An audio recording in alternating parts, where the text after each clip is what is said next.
Universe angel please guide my viewers relationship future.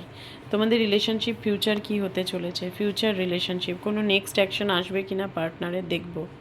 Relationship future, true love, wow দারুণ card. This is the romance of a lifetime. তোমাদের ভালোবাসাটা কিন্তু একদম pure, pure লাভ। আর এটা হচ্ছে তোমাদের লাইফ টাইম কানেকশন। যতই তুমি ছেড়ে চলে যাও বা সে ছেড়ে চলে যাক, কেউই কাউকে ছেড়ে ভালো থাকবে না। আবার তোমরা রিব্যাক করবে, আবার তোমরা একই জায়গায় আসবে। নেক্সট মেসেজ দেখব, playfulness, the to recapture romance allow your inner youthful spirit of fun to shine. এখন তোমাদের উচিত যে পরিস্থিতিতেই থাকো না কেন, আবার পুরনো সম্পর্কে ফিরতে গেলে তোমাকে জয়ফুল থাকতে হবে এবং প্লেফুলনেসের এনার্জিতে থাকতে হবে। বেশি কষ্ট দুঃখ করে যত নেগেটিভ চিন্তা করবে তত নেগেটিভিটি অ্যাট্রাক্ট করবে। পজিটিভ থাকতে বলছে universe.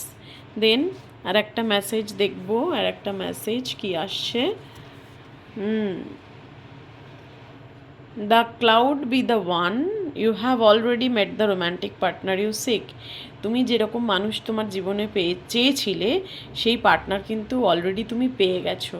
This could be the one, মানে এই পার্টনারই কিন্তু তোমার আসল মানুষ, তোমার জীবনের সঠিক মানুষ, সেটাই ইউনিভার্স বলছে।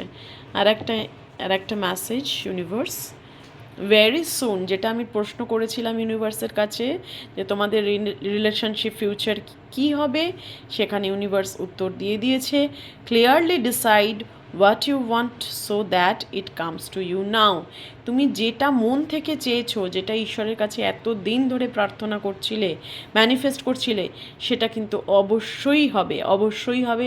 সেটা ঈশ্বর তোমাকে বলছে, মাইকেল বলছে, ইউনিভার্স বলছে। ইউনিভার্সকে গ্র্যাটিটিউড প্রে করো, থ্যাংক ইউ ইউনিভার্স কমেন্টে লেখো এবং এই রিডিংটাকে ক্লেম করো। অবশ্যই অবশ্যই হবে।